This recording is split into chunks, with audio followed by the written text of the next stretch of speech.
Nice car. BMW 740LD G12. Translation and voiceover by BMI Russian. Alright, first things first. We haven't even begun this review and people are already coming up and asking questions. The first one you hear when you arrive in a 7 Series, is it better or worse? Like, is it better or worse? Can you give me a definitive answer, bro?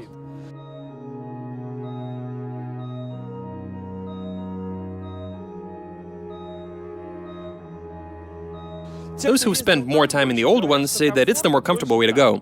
And those who've done more driving in this one, while getting a feel for the steering, they say that this is the better car. I can't say that I have a lot of experience with either, but...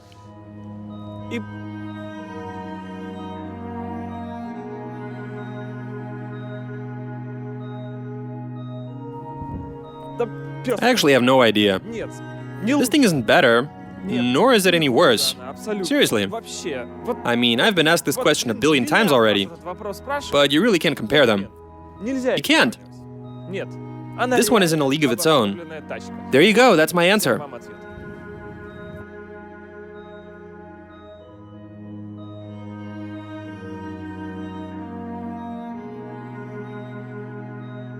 Gentlemen, here's how we're gonna start this video. Not standing next to the car, or anywhere else for that matter. Since we are experiencing some nasty weather, we've got a typical St. Petersburg winter going on, with minus 1.5 degree temperatures, wet snow and some wind. Right now we're not even inside a car. It's more like having your very own small apartment. It's really not even all that small, and it is quite luxurious. You could even say that it has 2 rooms, since the rear section of this cabin is in fact its own separate space. But that can only mean one thing. We are driving around in a BMW 740LD. Open up your eyes. There's nothing on my body left to say. I tried 1,000 times. I tried to say I love you, but you didn't hear me. And you're passive aggressive. Convince me that the people, they don't care about me. And you're passive aggressive. You're passive aggressive. You're passive aggressive. Hey.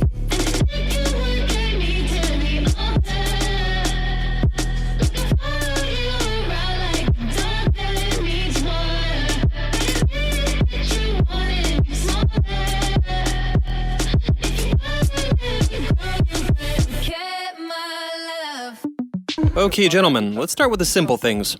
This is a huge, long wheelbase car, plenty wide, weighing in at almost 2 tons. You have 3 screens for the 2 rear passengers. Backseat occupants can read their newspapers on a special tray. It gets 59 miles per gallon in the city, and 23.5 on the highway. And it accelerates from 0 to 60 in just 5.3 seconds. And it turns out that this thing is a diesel. I haven't gotten around to opening the hood yet. You can definitely hear the diesel rumble. So this isn't the quietest motor out there. You've got a bunch of plastic bits, but you can always just break them off. Nobody's hiding from us. Here we have some sound deadening just beneath the plastic. Now you can really hear the engine.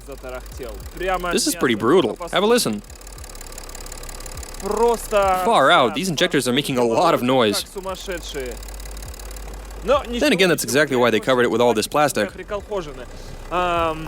The displacement here is a mere 3 liters. They've thrown in a couple of turbos, sure, but that said, it's a 3-liter engine putting out 320 horsepower. Good for carrying this car at your desired pace while keeping fuel consumption at a bare minimum. And you can always reprogram the ECU and increase power to 400 and even more. If you speak to any person over 30 years old, you'll hear about what an awesome motor this is. But if you ask a guy who's under 30, you're more likely to hear them say what a piece of shit this is. After all, the gasoline version is much quieter. As for the diesel, you can feel the vibrations from inside the cabin. This thing is so noisy. You really have to close the hood while trying to talk standing next to it. But let's not forget that this thing gets 24 miles per gallon in the city. I've already been driving it for 1,000 miles. And I've only had to visit the filling station just once. In any case, you've got a highway range of about 750 miles on a single tank, as pointed out by the car's trip computer. Which means you'll have nothing to worry about. You might say something like, who even cares about fuel economy in a car for $100,000. But the idea here is not having to stop for fuel as often and saving your time in the process. I honestly don't care how much fuel is left. Even if it's just a quarter of a tank, you can basically go anywhere. People say that this thing's main competitor is a Tesla, but Tesla has nothing on this car. It barely consumes any fuel at all, and it accelerates basically just like any other car. However, you still have to deal with the fact that vibrations do make it into the cabin. If you buy yourself a 750 or a 760, you're obviously not going to feel any vibrations. Yes, they are quite a bit more expensive, and they do take in a lot of gas, but nevertheless. The diesel version of this car is for a very specific type of buyer. I'd say the 760 is the one you get when you want to film a test drive, but you'd be much better off living with a 3-liter, 320 horsepower diesel. As for the average fuel consumption, well, let me just have a look. 23.5 miles per gallon. Oh look, they're having some fun with that window tint. Is that legal window tint? Maybe you should pull over, no? And there they go into oncoming traffic. That's the cool thing about this car. I don't even have to be acquainted with those people. I could basically just drive up to anybody and start asking questions. And they'll happily answer, since these cars are typically driven by people who have a certain level of authority. Or in some cases, they're at least bold enough for the people around them to get that sort of impression. In other words, this is a perfect car for someone... I don't know, maybe for the head of a district administration, I mean a municipality. This definitely isn't a car for the president, but it's quite fitting for a middle or high-ranking company official, or even if we're talking about city or regional government. Okay, let's imagine for a minute that you're a successful person. You've reached a certain level in your life. It obviously took a bit of time, so chances are that by now you're over 40. Let's be honest here, you probably wouldn't really care that much for all of these gadgets and phones and whatever. You just need your car to be simple to understand and use. For example, you don't have any volume adjustment buttons on the steering wheel, for the sake of simplicity. You do have a head-up display, and you can use this toggle switch to change the audio track. Well, actually you toggle between functions on the windshield display. There I can see exactly what's displayed on this screen right here. When I use the toggle switch, the menus change on the windshield display, but everything stays the same over here. The cursor does move over there, but not on the screen. In other words, they're not synchronized. But no worries, we do have a joystick down here on the center console. You can rotate the dial, and now we can see some movement going on the center screen. But now there's nothing happening on the head-up display. In other words, the HUD and the center screen are each doing their own thing. They do obey your commands, you being the person in charge of everything going on in here.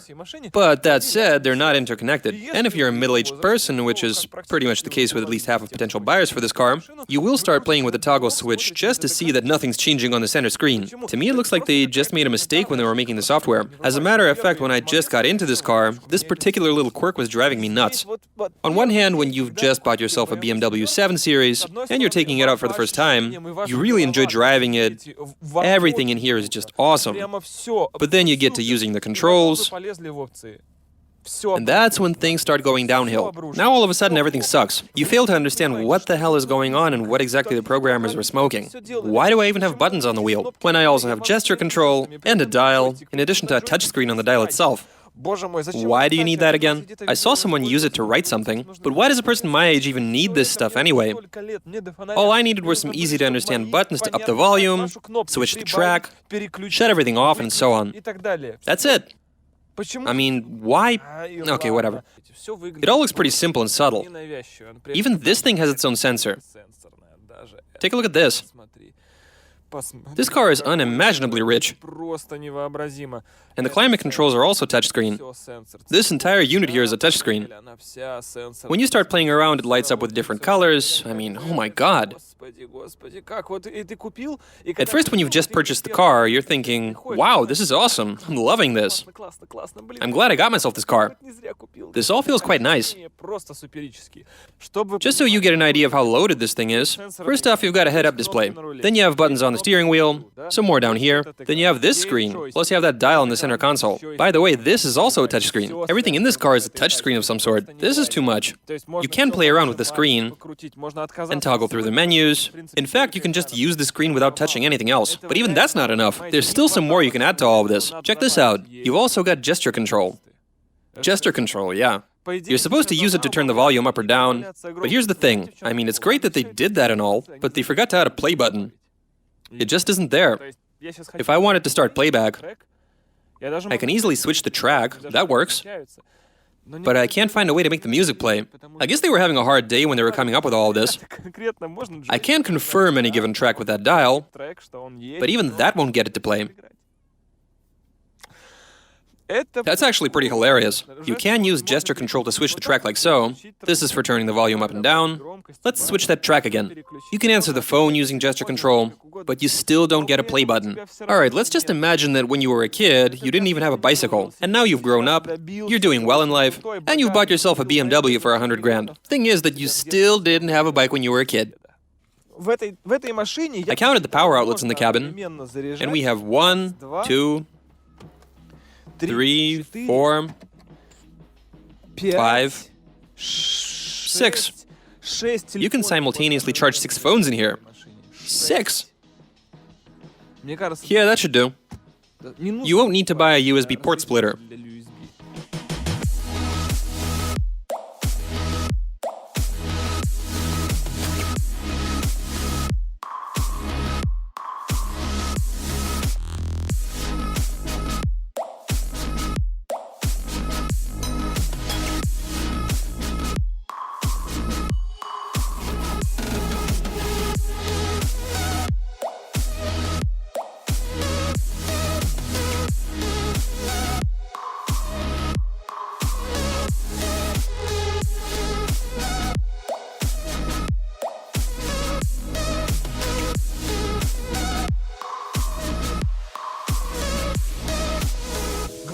Here's the main thing about this whip. Well, I obviously don't mean to literally call it a whip. In any case, I'm quite sure that every expert in the comments section would agree that this thing is a sled. Despite our efforts, we've got ourselves a car in pretty basic trim. It's the cheapest long wheelbase model you can currently buy. I think they go for around 85 grand or something. They don't get much cheaper. As for options, this thing has been equipped with a Bowers & Wilkins sound system. You can see the screen reacting to my finger. Anyway, despite this being the top-level system, I can't say I really like the way it sounds. Say what you will about me being biased or whatever, but the older Bang, Harman, and Meridian systems do sound better. I mean, seriously, guys, that's just the way it is. I am not a fan of this new Bowers & Wilkins system. It's a very expensive option. But I don't see the point. You're better off sticking to the standard system and saving your money. It doesn't make much of a difference. Whatever money you do have left, you're better off spending that on a second house instead of investing it into your sound system. Let's not forget that we have a fantastic rear seat back there. You'll find this hard to believe, but these cars do come with 3 seats in the back, as in a regular old bench. Can you even imagine this car, which looks so expensive from the outside, coming equipped with just a normal bench in the back? With your normal kind of folding armrest in the center. Who really needs an armrest in this car? I'm rocking a long wheelbase car, and my options in the back begin and end with folding the armrest down. This thing actually has a trim level like that. We don't have a heated windshield, there are blank buttons on the steering wheel, no adaptive cruise control, and you can't walk this car in and out of a parking space, like you might have seen on some of the other videos. Nope, we're talking basic trim here, with some blank buttons on the wheel. You're lucky to have a normal cruise control system. We also don't have a panoramic roof, and there's plenty of other stuff that's missing. Plus we got some 19-inch rims, which are the smallest ones available for this particular model. So we're testing the bare-bones car. Where do we go from here? I really don't even know why it exists in the first place. The car doesn't read road signs, and it doesn't even have lane keeping assist. It doesn't recognize pedestrians, and it only has this one backup camera. One backup camera. Like on a Chinese car for 10 grand. And that's all you get. So there you have it, this car is empty. Well, relatively speaking anyway. If you were to compare it with the loaded cars that your colleagues have bought, those are a bit more expensive though. You might have to take that money that you earn selling timber and blow it on some options, instead of getting a country house next to the water. You know what to do. That said, don't repeat my mistake. You shouldn't buy the base model.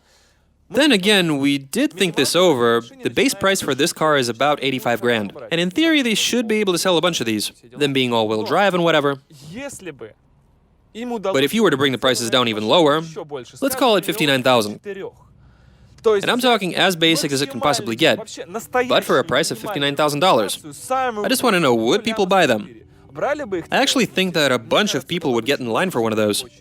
Just to give you an idea of how well equipped such a car would be, we've actually found a guy who brought a car over from Europe through Latvia while getting a tax write-off when clearing customs. Anyway, he was able to find a BMW 760i for the equivalent of $59,000. And we actually met with him in the neighborhood. Here's something very special for you this evening. Here we have a unique automobile. Its owner placed a special order and found a clever way to bring this car over from Europe. Now this is what a true stripper model looks like. I give you the BMW 760i.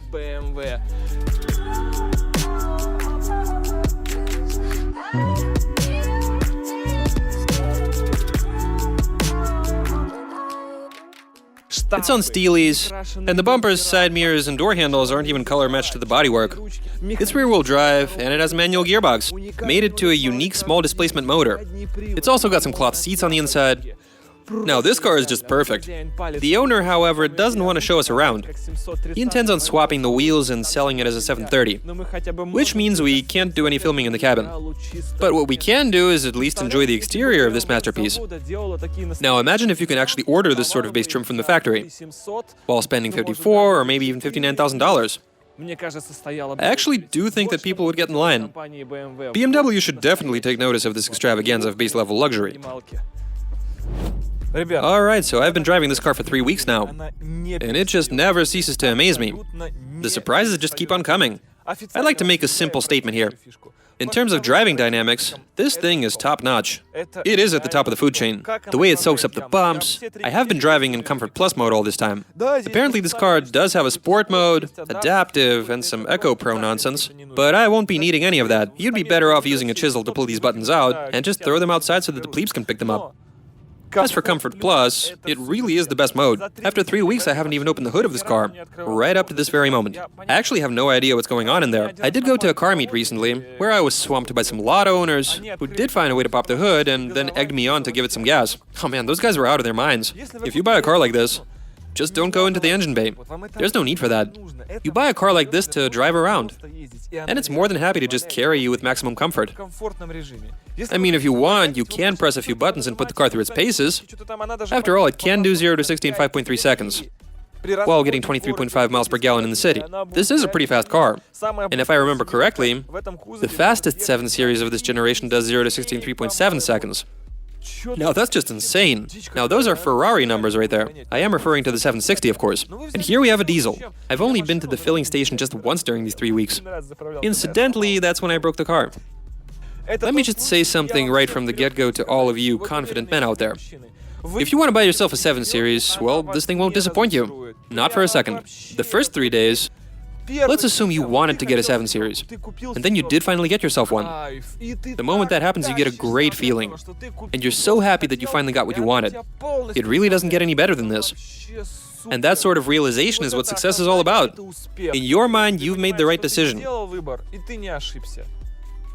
It's like marrying the right woman when you're really into her. Oftentimes it just doesn't feel the same after a wedding. But here we're talking about one of those occasions when there's absolutely none of that. It's all good. The ring on your finger doesn't feel too tight. Yes, this car does have its flaws. But then again, this is one of the first times in my life. I meant to say that this is the second time in my life when I feel like I've made the right choice. Everything is just fantastic. Then you get into the back seat and realize that life has never been better. And that's when you start recommending this car to all of your friends. In St. Petersburg, the car I'm currently driving is used for taxi service. Isn't that nice? That's actually a taxi. Let's have a look. Maybe I should use this as a taxi too. The thing about bus stops is that in the evening a bunch of guys driving Daewoo Nexias gather around and wait in line for their clients. Why don't we get in line as well? There we go. What do you think? We good? Now we wait for him to pick somebody up, and then it's our turn. Let me just go ask about his rates. Hey there. I was just wondering, how much would you charge to go to Ladrskaya Street? You know, to get there in style. $46. I usually charge $58. Oh, so you're willing to make a discount. That's actually not a bad way to make a living. I'd take you there for $74, but you're not the greedy type. Yep. Right, I see. Thank you. That's actually pretty cheap. $46. And I mean dirt cheap. Alright, so I've just approached a cab driver in an F-01. If you were to sell your F-01 and buy this car, you'd be very pleased indeed. You won't be disappointed, I promise. You know what the main problem is with these phones? When you buy the newest model, you can't really tell the difference from the older one. In terms of cars, over there you saw the previous generation, and here we have the newest model, and this one is so much better. They've actually done an amazing job, not just with bringing the car up to speed, but also setting it ahead of the pack, so that the competition can play catch-up for a few years. Well done. So in terms of the exterior, the only questionable element here is the 19-inch rims. But we are dealing with the base trim level here, so 19-inch wheels it is. These mirrors are pretty convenient, with their automatic dimming function, not to mention that they can be folded, and they have integrated turn signals. The door handles are pretty nice, they light up and everything, plus they're tied into the keyless entry system, which, by the way, is not the best one out there. To get the car closed, you have to touch the top part of the handle. Now imagine how easy that is when a snow cap forms up here. And here you are digging into that patch of snow. To open the locks, you have to grab the handle like so, which also feels nice when it's covered in snow. In a car where such a system is done right, this is all you have to do. Just touch the handle. No need to do any digging. And of course we have the stylish long rear door. Take a look at how huge this thing is. It's just amazing, isn't it? This is exactly what makes the car look so good. It actually makes me want to forgive any flaws that this car has. It doesn't look bad on the whole either. Look at that. This thing really looks the business. It's all about the long wheelbase. If this were the shorter version, I'd probably be a bit upset. That would just make me sad. But this long wheelbase car is amazing. It looks expensive, and it isn't all in your face about it. All you have to do is open the door and show everybody who's boss. I'm not gonna lie, I love this thing. Okay, so we've basically wasted this entire review. We got through the whole thing without any sarcasm and so on. I don't care. I just like the thing, and that's pretty much that.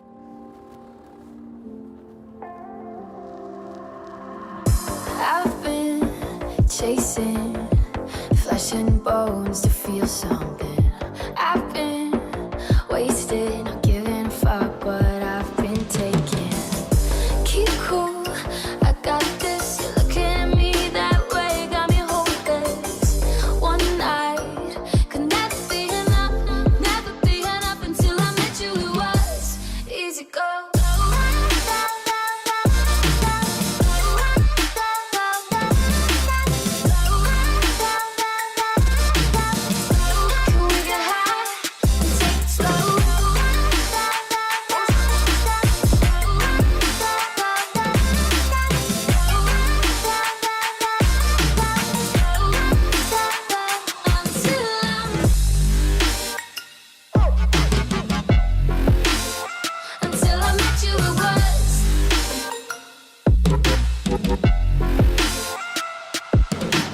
Okay, so if you were to find a slightly larger parking lot than this one, I mean, this car does want to go fast. And you can go sideways. It's very predictable in these situations, especially when you consider that this car wasn't made for drifting.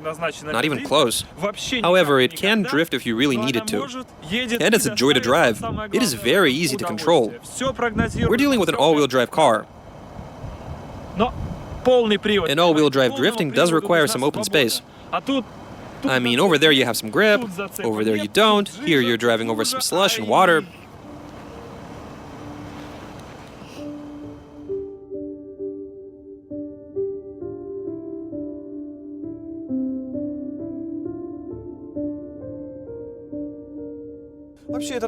I have to say, it's back here where this car really shines. I've rode in the backseat of a bunch of cars, but if I'm being honest, I've never driven in the back of such a high-level luxury car. Yes, I did have a go in W222s and W221s, but I couldn't really savor it on those particular occasions. But today, thanks to Vadim Serov, who kindly agreed to be my chauffeur today, I have the opportunity to enjoy this ride. I actually really like his smooth and leisurely driving style. It's just that I fully realize the status of my passenger, and the car as well. I seriously like Vadim's driving style. He's not the first person to have a go in this car, but he's exactly the kind of driver that I'd stick to for life, if he were to not have any luck with his own YouTube channel. If I'm being completely honest, this is the first car that I've ever encountered where you're driving in the back and you don't necessarily feel as if you're going somewhere. Actually, you know what this feels like? I don't want to compare it to a train or a bus. It feels like you're on a plane. You realize that it's flying through the air, but you can't really grasp how high it is above the ground. It's the same story in here. Looking out the window is comparable to staring at a TV screen. Driving back here doesn't make you sick. You don't even get the desire to brake check anybody who cuts you off. Whoever's behind the wheel of this car needs to have nerves of steel. If anybody does cut him off, he shouldn't even react to that. His job is to gently touch the brakes so that his passenger doesn't even notice, and just keep on going. Even I don't really care about what's going on. As in, what are we doing in the right lane? And why did we just get overtaken? Nope, the right lane's fine. If you do see a BMW 7 Series doing 30 in the right lane of an empty road, just bear in mind that it need not go any faster. The passenger is totally cool. I really don't even care whether we make it back home 10 to 15 minutes early or late. What difference does it make? I'm just getting my rest after a rough day at work. There's actually a special option in here for government officials, which is activated at the touch of a button. Yes, cabin transformation does take a bit of time, but bear in mind that time was of the essence during work hours. Right now you're on your own time. You spent a day at work, under pressure from everybody's favorite political party to legalize a patch of land next to a waterfront, and you know exactly who signed those papers. And if matters were to go public, all of a sudden you'll have to handle blowback in regards to those shady dealings that you had with you-know-who.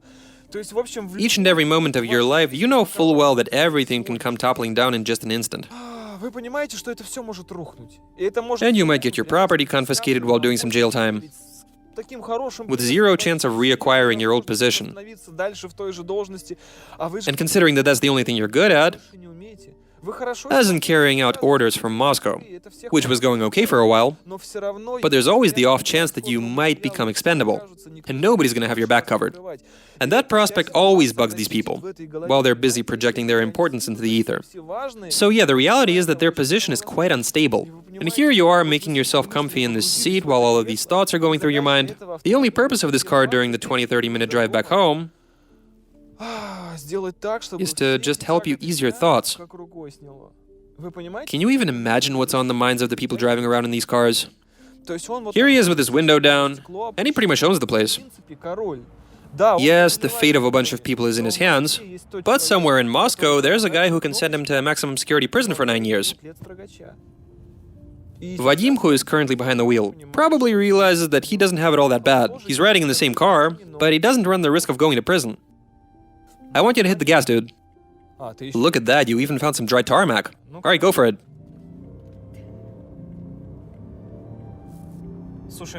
You can feel the car pushing you into the seat. My head settles right onto the armrest. The armrest. Head lying on the armrest. Regardless, the seat is profiled in such a way that at first I do fall into it a bit, but after that it's plenty comfortable. The car isn't blindingly fast, although theoretically this car should get to 60 in about 6 seconds on a road like this one. I have to admit, I am a plebe myself, and at first I was confused as to why this here isn't a touchscreen. Then again, reaching it like this does seem pretty stupid. Which is exactly why they included a remote, for you to be able to control that screen, turn on the TV if you like, which won't be projected onto the driver's screen. His will just go blank. Meanwhile, I've tuned into Russia's #1 channel, where I can watch the president fill me in on my own plans as a government official for the next 4 years. I have to say, I really like what I'm seeing. The statistics always paint a wonderful picture.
Alright, so listen up. I'm fully aware of the fact that you guys have been watching me coo over this 7 Series BMW, but let me tell you, this is the first time in my life when a car turned out to be everything I expected it to be.